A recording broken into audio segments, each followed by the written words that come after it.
11 अगस्त 2025 को लोकसभा में केंद्रीय वित्त मंत्री निर्मला सीतारमण ने न्यू इनकम टैक्स बिल प्रस्तुत किया। प्रस्तुत करने के साथ ही लोकसभा से ये बिल पारित भी हो गया। अब अगर ये बिल राज्यसभा से पारित हो जाता है तो बहुत जल्द ये कानून बनकर सामने आ सकता है। तो आइए आज के इस वीडियो के माध्यम से जानते हैं कि इनकम टैक्स बिल 2025 अगर कानून का रूप ले लेता है तो इससे क्या क्या बदलाव होने वाले हैं। तो नमस्कार, मेरा नाम है अमिताभ और दृष्टि आईएएस की इन न्यूज की आज की श्रृंखला में इसी विषय पर हम चर्चा करेंगे। देखिए, इसमें कई खामियां थीं। उन खामियों को सरल करने के लिए ये बिल कुछ सप्ताह पूर्व, लगभग एक सप्ताह पूर्व लाया गया था। बेसिकली यहां पर दो बिल लाए गए थे और दोनों ही बिल लोकसभा में पारित हो गए हैं। यहां पर जो एक सेलेक्ट कमेटी थी, एक विशेष चयन समिति थी, उसको ये काम सौंपा गया कि इसमें जो खामियां हैं उसको वो देखे। इसके अध्यक्ष बैजयंत पांड्या थे और उन्होंने 624 पृष्ठ की एक रिपोर्ट दी। उस रिपोर्ट के बाद कई तकनीकी त्रुटियों पर विचार किया गया, उनको दूर करने का प्रयास किया गया और कुछ ऐसे अस्पष्ट प्रावधान थे, उस प्रावधान को भी ठीक करने की कोशिश की गई। साथ ही साथ भाषा को लेकर एक दिक्कत थी, तो इस जो पुराना कानून चला आ रहा था उसमें भाषा को भी सरल करने की कोशिश की गई है इस नए बिल के माध्यम से। वहीं पर जो प्रीवियस ईयर और साथ साथ असेसमेंट ईयर है उसको समाप्त करने के बारे में भी कुछ इसमें बातें कही गई हैं कि उसको समाप्त करके टैक्स ईयर बना दिया जाए। साथ ही साथ इसमें जो सीबीडीटी है उसको ज्यादा शक्ति दी गई है ताकि जो डिजिटलाइजेशन है उसको बढ़ावा दिया जा सके। इसी तरह से कई नई प्रमुख बातों को इसमें ऐड किया गया है। अब इसमें कुल तकरीबन लगभग 536 धाराएं हैं और 16 अनुसूचियां हैं। अब अगर ये कानून का रूप लेता है, यानी कि राज्यसभा से ये पारित हो जाता है, उसके बाद अगर राष्ट्रपति की इस पर सहमति मिल जाती है, हस्ताक्षर हो जाता है, तो एक कानून के रूप में ये सामने देखने को मिलेगा। आप जानते हैं कि बिल यानी कि संसद में प्रस्तावित एक कानून होता है जो कि जिसके पास होने के बाद राष्ट्रपति की स्वीकृति जब उसको मिल जाती है तभी वो अधिनियम या एक्ट के रूप में सामने आता है। तो आज इसी विषय पर हम बात करेंगे और देखेंगे इससे कौन कौन से महत्वपूर्ण बदलाव होने वाले हैं। बेसिकली 11 अगस्त को लोकसभा में जो पारित दो बिल हैं उसमें कौन कौन से बिल हैं? इनकम टैक्स नंबर 2 बिल 2025 और टैक्सेशन लॉज अमेंडमेंट बिल 2025। ये दो बिल थे, दोनों ही बिल लोकसभा में पारित हो गए। अब नया बिल जो है ये किसको किसको किस किस बिल में अमेंडमेंट कर रहा है? तो बेसिकली अगर ये कानून बनता है तो इनकम टैक्स एक्ट 1961 और फाइनेंस एक्ट 2025 का जो है इन दोनों में ये सुधार करेगा। अब इसमें जो पुराने कानून है उसमें बदलाव करना ही इसका प्रमुख उद्देश्य है। यहां पर प्रमुख बदलावों पर चर्चा करेंगे कि अगर ये एक्ट के रूप में सामने आता है तो क्या क्या प्रमुख बदलाव इसमें प्रस्तावित हैं जो कि हो सकते हैं इसके कानून बनने के बाद। देखिए, सबसे पहला जो है वो है सऊदी अरब का पीआईएफ को टैक्स में छूट मिलेगा। अब देखिए, अगर पीआईएफ की बात करें तो पीआईएफ क्या होता है? तो पब्लिक इन्वेस्टमेंट फंड होता है। यानी कि जो सऊदी अरब है वहां की जो आय है वहां पीआईएफ, वहां सरकार जो है, सरकार लंबी अवधि का एक निवेश फंड है, वहां की सरकार का एक लंबी अवधि का निवेश फंड है। जैसे कि वहां की सरकार को जो भी आय होती है, जैसे तेल से या राजस्व से जो भी आमदनी होती है, उससे एक पूंजी जो उनकी बनी हुई है उस पूंजी को क्या करते हैं? उस जमा पूंजी को ये एक जो विश्व की परियोजनाएं हैं उसमें इन्वेस्ट करने का काम करते हैं। तो बेसिकली जो सऊदी अरब का पीआईएफ था यानी पब्लिक इन्वेस्टमेंट फंड था, उसको टैक्स में छूट करने के लिए जो नियम था उसको स्पष्ट तौर पर उल्लेखित किया गया है। यहां पर क्या किया गया है? तो देखिए, पहले वहां का जो पीआईएफ था यानी पब्लिक इन्वेस्टमेंट फंड था उसके लिए कहा गया है कि अब जो प्रावधान किया गया है पहले उसको बता दें, फिर पहले क्या व्यवस्था थी वो आप खुद ही समझ जाएंगे।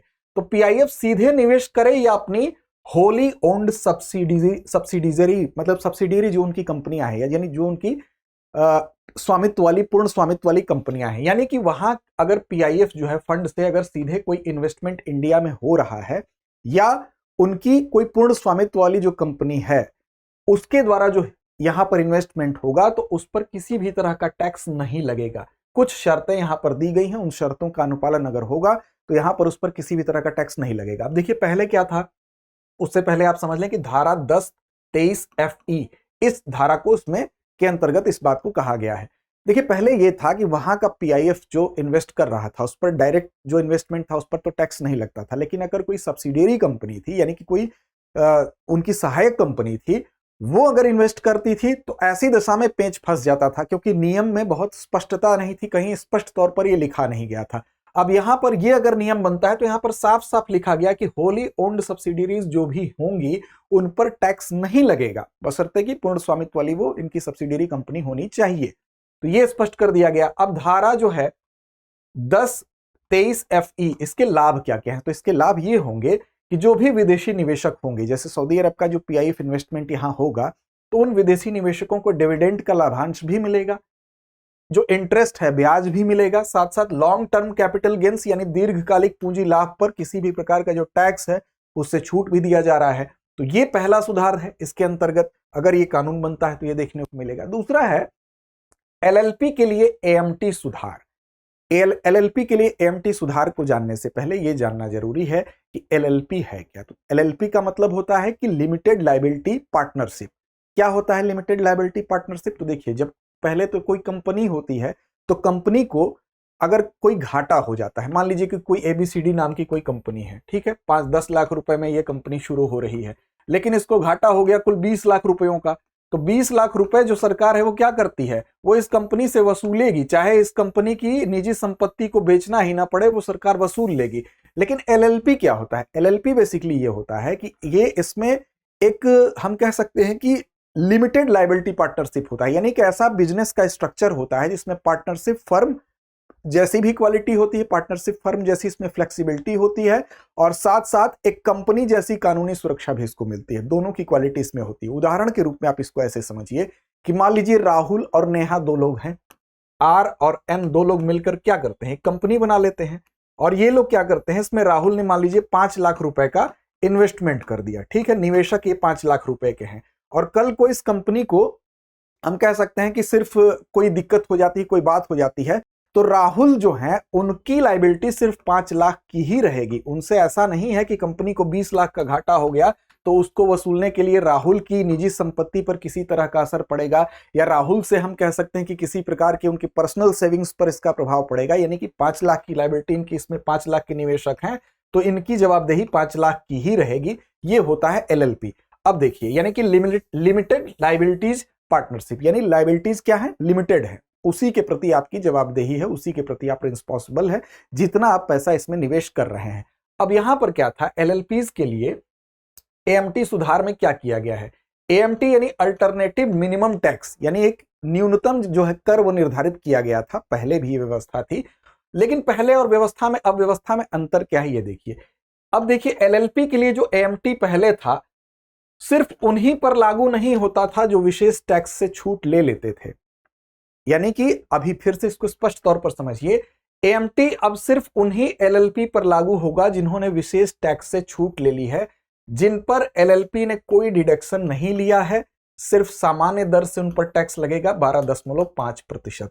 इसका मतलब ये हुआ कि पहले जो था, पहले अगर कोई कंपनी है वो किसी भी तरह के डिडक्शन का, छूट का लाभ ले लेती थी, तो उस पर तो 18.5% का मिनिमम उसको टैक्स देना ही पड़ता था, यानी कि MMT उसको देना ही पड़ता था छूट लेने के बावजूद। जो छूट नहीं लेती थी कंपनी, उसको भी MMT 18.5% की दर से देना पड़ता था।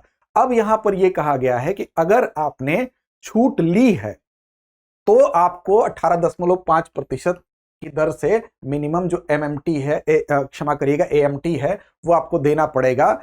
अगर आपने किसी प्रकार का डिडक्शन या छूट नहीं लिया है तो आपको 12.5% की दर से ही टैक्स देना पड़ेगा, यानी सामान्य दर ही लागू रहेगी। तो यहां पर यह बात भी स्पष्ट तौर पर कह दी गई कि पहले भी आप अगर कोई लाभ ले चुके हैं, कोई डिडक्शन का लाभ ले चुके हैं, तो आपको ही, आपके ऊपर ही जो है AMT लागू होगा।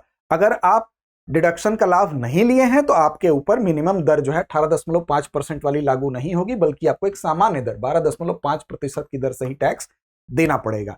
अगली बात कही गई है TDS को लेकर। TDS रिफंड का जो नियम है उसमें भी ढील दे दी गई है। TDS का मतलब क्या होता है, टैक्स डिडक्टेड एट सोर्स, यानी कि आपका जो आय का स्रोत है उस पर टैक्स काटना, जैसे सैलरी पर टैक्स काटा जाता है। तो इसमें क्या था कि TDS के लिए पहले आपको रिटर्न तभी मिलता था, एक निश्चित अवधि दी गई थी, उसी अवधि में अगर TDS आप का दावा करते थे तो आपको रिटर्न मिलता था। लेकिन अब उस अवधि के बाद भी अगर आप TDS का दावा करते हैं तो एक बिलेटेड रिटर्न, यानी कि लेट में भी अगर आप करते हैं दावा, तब भी आपको विलंबित रिटर्न पर भी TDS आपको रिफंड मिलेगा। इसके लिए धारा 263 में संशोधन किया गया है, इसके अंतर्गत प्रावधान किया गया है। आप जानते हैं कि जो विशेष तौर पर अगर हम बात करें तो इनकम टैक्स की जो कई धाराएं होती हैं, जैसे 80C होती है एक धारा, 80CCD 1B होती है, इस तरह से कई धाराएं हैं जिनके तहत टैक्स में छूट मिलती है। तो उसमें यह कहा गया कि अब विलंब से भी अगर आप टीडीएस फाइल करते हैं तो भी आपको रिफंड मिलेगा। अगला है यूपीएस को लेकर एक नया लाभ यहां पर बताया गया है, इसमें इसका भी प्रोविजन किया गया है। क्या किया गया है? तो जो गारंटीड यूनिफाइड पेंशन स्कीम है उसको ये कहा गया है कि जैसे एनपीएस होती है, एनपीएस का मतलब नेशनल पेंशन सिस्टम, इसमें क्या होता था, नेशनल पेंशन स्कीम कह लीजिए, नेशनल पेंशन सिस्टम कह लीजिए, उसके जैसी ही छूट अब यहां पर यूपीएस में भी मिलेगी, ये बात कहा गया है। जैसे इसमें क्या होता था कि जब कोई भी व्यक्ति होता था नेशनल पेंशन में, तो वो आप निवेश अगर उसमें करते हैं तो आपको निवेश के बाद आपको उसमें क्या होता है, जब आप रिटायर हो जाते हैं तो जो संपूर्ण राशि आपकी होती है उसमें से 60% राशि आप क्या करते थे, बिना किसी टैक्स के निकाल सकते थे। अब ये राशि आपको जो बिना 60% राशि, जैसे मान लीजिए कि 10 लाख रुपए आपका इकट्ठा है, तो इसमें से 6 लाख रुपए आप निकाल सकते हैं और उस पर किसी तरह का टैक्स नहीं देना पड़ेगा। ये चीज सुविधा आपको कहां मिल रही थी?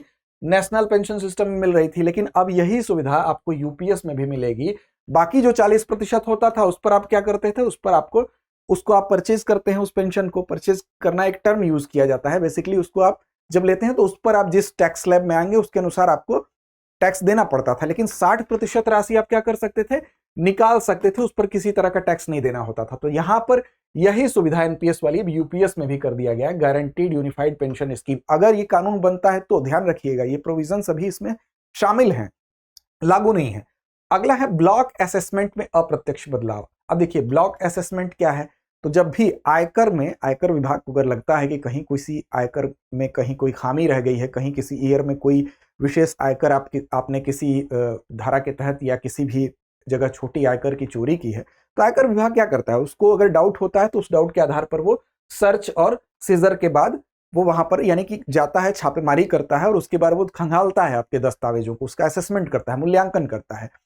अब भले ही आपने किसी एक विशेष साल में, मान लीजिए आपने 2019 में या आपने 2020 में, अगर आयकर विभाग को लगता है आपने कुछ टैक्स नहीं पे किया है, तो केवल 2019 और 20 के विशेष क्षेत्र में जहां पे आपने टैक्स नहीं दिया है उसका असेसमेंट, भले ही वहां पर आपने गलती की हो, लेकिन इसका असेसमेंट जो किया जाता है वो 6 से लेकर 10 साल के बीच का असेसमेंट किया जाएगा और पूरा उसके आधार पर 6 से लेकर 10 साल के बीच में आपके आय का एक साथ आकलन किया जाएगा।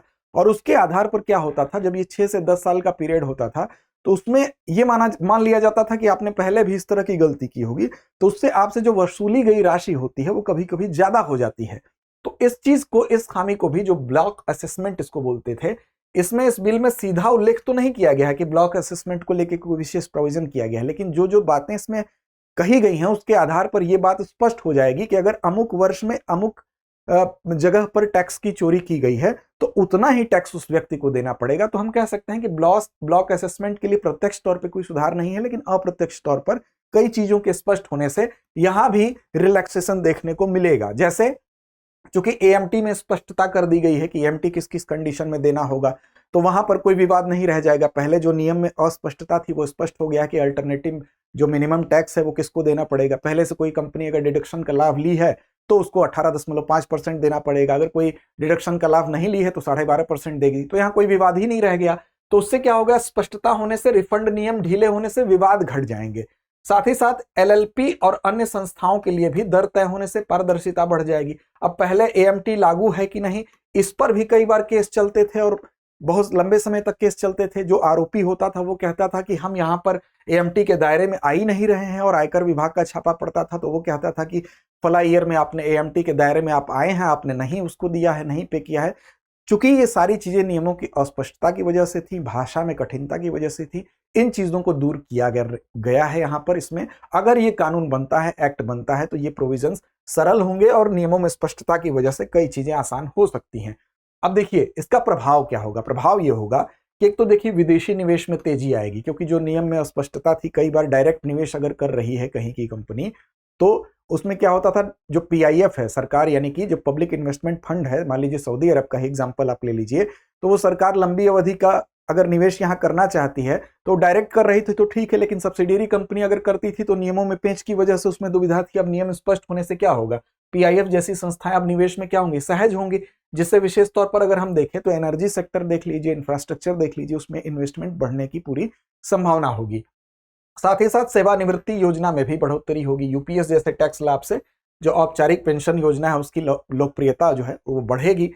कर अनुपालन की बात करेंगे, टैक्स कंप्लायंस में भी सुधार होगा, क्योंकि जो बिलेटेड रिटर्न वाली बात कह दी गई है तो लोग कई बार ऐसा होता है कि देरी हो जाती है, तो देरी में अगर देर से भी अब अगर आप टीडीएस फाइल कर सकते हैं तो इससे क्या होगा, इसमें जो उसका टैक्स कंप्लायंस है उसमें भी रिफंड मिलने से लोग ईमानदारी से फाइल करेंगे कि भाई हमें रिफंड मिलेगा भले ही देरी हो गई है। तो इन चीजों में सुधार देखने को भविष्य में मिल सकता है। तो ये प्रभाव हो सकते हैं बशर्ते कि राज्यसभा से पारित होने के पश्चात राष्ट्रपति की सहमति मिलने के बाद ये एक अधिनियम या एक्ट के रूप में जब सामने आकर लागू होगा तब।